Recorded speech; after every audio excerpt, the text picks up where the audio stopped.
उत्तराखंड सरकार ने एक ऐतिहासिक फैसला लेते हुए राज्य के मदरसों में ऑपरेशन सिंदूर को सिलेबस में शामिल करने का फैसला लिया। इस ऑपरेशन में भारतीय सेना के पराक्रम और शौर्य की गाथा को मदरसों के छात्रों को पढ़ाया जाएगा।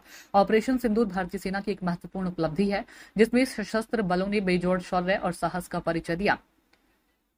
इस ऑपरेशन की सफलता को मदरसों के सिलेबस में शामिल करने से छात्रों में न केवल सेना के प्रति सम्मान बढ़ेगा, बल्कि देशभक्ति के लिए भी प्रेरणा मिलेगी। उत्तराखंड मदरसा बोर्ड का फैसला।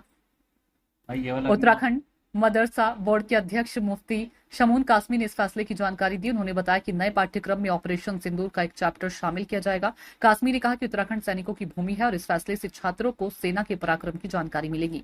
उत्तराखंड में 451 पंजीकृत मदरसे हैं, जिनमें करीब 50,000 छात्र पढ़ते हैं। इस फैसले से इन सभी छात्रों को ऑपरेशन सिंदूर की जानकारी मिलेगी और वे सेना के प्रति सम्मान और देशभक्ति की भावना से ओतप्रोत होंगे। मुफ्ती शमून कासमी ने केंद्रीय रक्षा मंत्री राजनाथ सिंह से मुलाकात के बाद इस फैसले की जानकारी दी। उन्होंने बताया कि प्रतिनिधिमंडल ने भारतीय सेनाओं के ऑपरेशन सिंदूर की सफलता को लेकर उन्हें बधाई दी।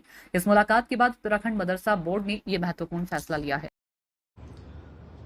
माननीय रक्षा मंत्री भारत सरकार श्री राजनाथ सिंह से हमारी मुलाकात हुई, जिसमें देश के सूफी संत और इंटेलेक्चुअल मुस्लिम शामिल थे। हमने वहां ऑपरेशन सिंदूर की सफलता पर देश को और देश की सरकार को और माननीय रक्षा मंत्री और माननीय प्रधानमंत्री श्री नरेंद्र मोदी जी को मुबारकबाद दी और उनकी सफलताओं का पर उन्हें शुभकामनाएं पेश की।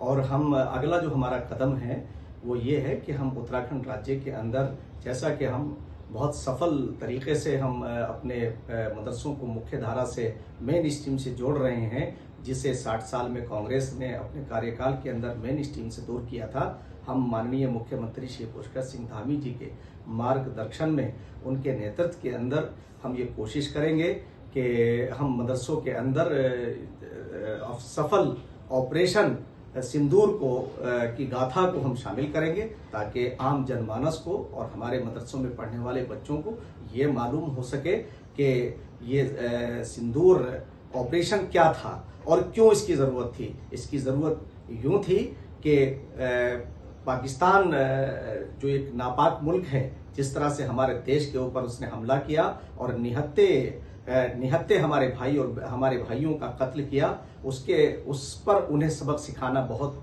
ज़रूरी था। मैं समझता हूं कि आने वाले दिनों में जिस तरह से वहां की आर्मी ने टू नेशन थ्योरी के भी खिलाफ बोला, तो मैं ये समझता हूं कि वो कुरान की भी अवहेलना है। कुरान कहता है, या अय्युहन नास इन्ना खलकनाकुम मिन ज़करिन व उनसा, ऐ लोगों हमने तुम्हें एक ही नर और नारी से पैदा किया है, एक ही मर्द और एक ही औरत से पैदा किया है, हमारे दूध और खून के रिश्ते हैं। तो हम ये चाहेंगे कि उत्तराखंड के अंदर हम जिस तरह से लगातार अपने मदरसों को मेन स्ट्रीम से जोड़ रहे हैं, माननीय मुख्यमंत्री श्री पुष्कर सिंह धामी जी के नेतृत्व के अंदर, उनके दिशा निर्देश के अंदर हमने NCERT को लागू किया है, आधुनिकता से उन्हें जोड़ रहे हैं। मैं आने वाले दिनों में ये महसूस करता हूं कि हमारे मदरसों के अंदर जब ये पाठ्यक्रम शामिल हो जाएगा तो उन्हें बहुत सारी हमारी जो सिमिलरिटी हैं उसके बारे में भी मालूम होगा और हम जल्दी ही पाठ्यक्रम समिति को बुला करके उस पर अमल करेंगे।